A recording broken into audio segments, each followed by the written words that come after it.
अगर आपको बहुत कम समय में एक बेहतर लीडर बनना है तो राज शमानी क्लिप्स चैनल को सब्सक्राइब कर लो.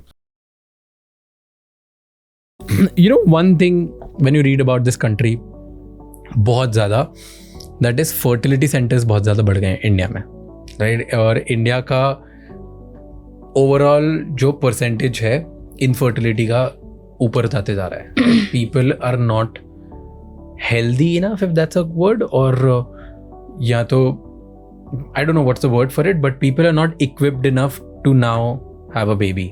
और ये बहुत बढ़ते जा रहा है कंट्री में, बहुत सारे सेंटर्स खुलते जा रहे हैं, बहुत सारे लोग सोसाइटीज़ में ये बढ़ते जा रहा है, right? And it has become if not very common but somewhat level पे हर किसी की फैमिली में किसी ना किसी को कुछ ना कुछ पता है. It has reach to that level. Why do you think कि इनफर्टिलिटी क्यों बढ़ते जा रही है? From a men perspective and from a women perspective, both. जो एक तो सबसे बड़ा सोसाइटी पर्सपेक्टिव है कि पहले इन चीज़ों के लिए डॉक्टर के पास नहीं जाते थे लोग, क्योंकि ऑप्शंस ही नहीं थे. पिछले 50 साल में IVF का ऑप्शन आया है. उससे पहले होता था ठीक है भाई, बांझ है तो अब या तो दूसरी शादी कर लो या बच्चा गोद ले लो. बांझ मतलब इनफर्टाइल है. ओके.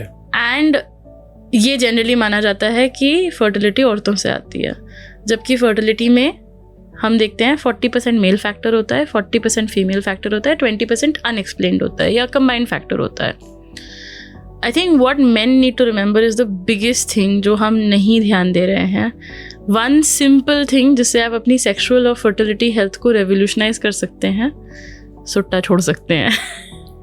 ये बेस्ट और सिंपलेस्ट चीज़ है. बिकॉज स्पर्म के बारे में एक बहुत इंटरेस्टिंग चीज़ होती है कि हर 3 महीने पे स्पर्म का नया फैक्ट्री डिलीवरी नहीं आती है, ऐसे समझ लो. अब उसको आप कैसे पॉलिश कर रहे हो, कैसे नर्चर कर रहे हो, कैसे ग्रो कर रहे हो, वो आप पे डिपेंडेंट है. पर हर 3 महीने पे फैक्ट्री रीसेट हो जाता है. तो अगर आपने आज सुट्टा छोड़ा, 3 महीने बाद when you get your new factory reset, तो that is all new fresh sperm जो आपके पुराने सिगरेट स्मोकिंग से टेंटेड नहीं है. मतलब थोड़ा फ़र्क पड़ेगा बट इतने ड्रामेटिकली टेंटेड नहीं है. तो एक सिंपल चीज़ छोड़ के हम बहुत फर्टिलिटी इंप्रूव कर सकते हैं. बट अनफॉर्चुनेटली इंडिया में cigarette smoking is going up. तो स्ट्रेस बढ़ता जा रहा है. बहुत सारे लोग पर्टिकुलरली फॉर मैन जिम में स्टेरॉइड्स बहुत अब्यूज़ करते हैं, जिससे टेस्टिकुलर वॉल्यूम और फंक्शन पे फ़र्क पड़ता है. इसके अलावा एक हमारी बहुत बुरी और आदत है लैपटॉप गोदी में रख के काम करना. तो टेस्टिकल्स के लिए लो टेम्परेचर चाहिए होता है. इसी वजह से जब ज़्यादा गर्मी लगने लगती है टेस्टिकल्स बॉडी से दूर हो जाते हैं, लोअर हैंग करते हैं, और ठंडी होती है तो श्रिंक करके ऊपर खिसक जाते हैं. तो बिकॉज वो self regulating air conditioning system है, ऐसे समझ लो उनका. वो मसल्स के थ्रू अपने आप को रेगुलेट करते हैं कि कितना ऊपर, कितना शरीर के क्लोज है, कितना दूर रहना है. बट अगर उसी पे हम लैपटॉप रख के बैठे रहें तो आप दिन भर, वेरी क्रैश एनालॉजी, बट अंडे पका रहे हैं essentially. You don't want to do that. And as our lifestyle is getting worse and worse, work hours बदलते जा रहे हैं, स्ट्रेस बढ़ता जा रहा है, जिसकी वजह से सब्सटेंस अब्यूज़ बढ़ता जा रहा है. और इस स्ट्रेस को लोग जाके जिम में निकालते हैं, which is great. But gym में गेन्स नहीं दिखते तो फिर स्टेरॉइड अब्यूज़ में चले जाते हैं. इन सिंपल लाइफस्टाइल फैक्टर्स की वजह से we are really poorly affecting man की sexual health, fertility health. And at the same time औरतों के साथ सबसे बड़ी प्रॉब्लम ये है कि हमें फर्टिलिटी एजुकेशन नहीं मिलता है, विच इज़ सो इम्पॉर्टेंट. क्योंकि व्हेन यू आर बॉर्न, आप एक सेट लड़कों की तरह नहीं है कि हर समय नया बनता रहे. In any given second on average एक आदमी 1500 स्पर्म बनाता है. तो इस पॉडकास्ट के एंड तक पता नहीं कितना बन जाएगा कलेक्टिवली. बट लड़कियों के साथ ऐसा नहीं होता है. आप जब यूट्रस के अंदर होते हैं तो आपके अंदर 2 मिलियन एग्स होते हैं, हाँ, विच इज़ 20 लाख. और जब आप प्यूबर्टी तक आते हैं तो वो 20 लाख से गिर के 4 लाख हो जाता है. इस बीच में तो आप एग्स यूज़ नहीं कर पाए, आपकी तो मतलब बहुत छोटे हैं अभी फर्टिलिटी के बारे में सोचने के लिए. एंड बाय द टाइम आप रिप्रोडक्टिव एज तक पहुंचते हैं, 25-30 साल की उम्र होती है, तो वो 4 लाख से और गिर जाएगा ना. क्योंकि हर महीने शरीर एग रिलीज़ करती है कि इस महीने बच्चा आएगा, इस महीने बच्चा आएगा, नहीं आता है. और by the time you hit 32, 34, 35, आपकी फर्टिलिटी बहुत रिड्यूस हो गई होती है. और ये हम नहीं सीखते हैं. हमारे पास कितने मरीज आते हैं 38, 39 पे कि अब हमें एग फ्रीज़ करना है.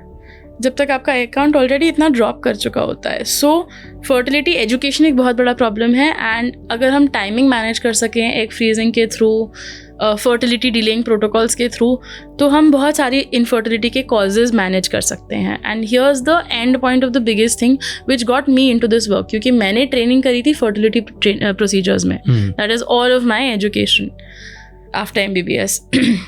पर मुझे ये लगा कि फर्टिलिटी के जो मेन कॉजेज है ना, वो प्रिवेंटेबल हैं एजुकेशन से. चाहे वो सेक्सुअल हेल्थ के लिए एजुकेशन हो, चाहे वो फर्टिलिटी हेल्थ के लिए एजुकेशन हो. क्योंकि इंडिया में इनफर्टिलिटी का एक बहुत बड़ा कॉज है ट्यूबरकुलोसिस और STIs. इतना बड़ा कॉज है इनफैक्ट कि अक्सर छोटे सेंटर्स में जहाँ उनके पास टेस्टिंग की फैसिलिटी नहीं होती है, अगर कोई कपल आता है ना इनफर्टिलिटी के प्रॉब्लम के साथ, तो उनको वैसे भी ट्यूबरकुलोसिस का ट्रीटमेंट शुरू कर देते हैं कि भाई 9 महीने 6 महीने इनको ट्राई, डिपेंडिंग कौन सा प्रोटोकॉल यूज़ कर रहे हैं, इनको ट्राई करा देते हैं कि शायद ट्यूबरकुलोसिस हो अंडरलाइंग.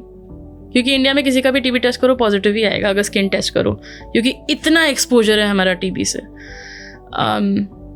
एक स्किन टेस्ट होता है देखने के लिए कि आपका ट्यूबरकुलोसिस से एक्सपोजर हुआ है कि नहीं. इट डजंट मीन कि आपको इन्फेक्शन हुआ है.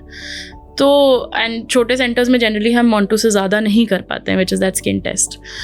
तो अगर हमें इसके बारे में एजुकेशन मिले ना, तो ये जो आगे के फर्टिलिटी के प्रॉब्लम्स हैं वो बहुत प्रिवेंटेबल हैं. अगर हम कॉन्डम यूज़ एडिक्वेट सीखें, सेफ सेक्स के बारे में सीखें, सेक्सुअल हाइजीन के बारे में सीखें, तो आगे ये सब प्रॉब्लम्स पहुंचेंगी ही नहीं. पेल्विक इन्फ्लेमेटरी डिजीज़ जो होती है, जो बार बार पेल्विस या जेनिटल ऑर्गन्स के इन्फेक्शन से होती है, वो नहीं होएगी. तो आपकी आगे की इनफर्टिलिटी के क्वेश्चंस ही नहीं उठेंगे. और ऑब्वियसली फर्टिलिटी एजुकेशन की इस समय पे बच्चा करना चाहिए, या सेविंग या प्रेजर्वेशन के प्रोटोकॉल्स कर सकते हैं. तो it's more of a, obviously lifestyle change has happened, but I think it's a very preventable problem. इतने की ज़रूरत है नहीं जितनी प्रॉब्लम है हमारे यहाँ. थैंक यू सो मच ये क्लिप एंड तक देखने के लिए. मेरा नाम राज शमानी है और यहाँ पर हम बहुत सारे नॉलेजेबल इंसाइटफुल क्लिप्स ला के रहते हैं आपके लिए.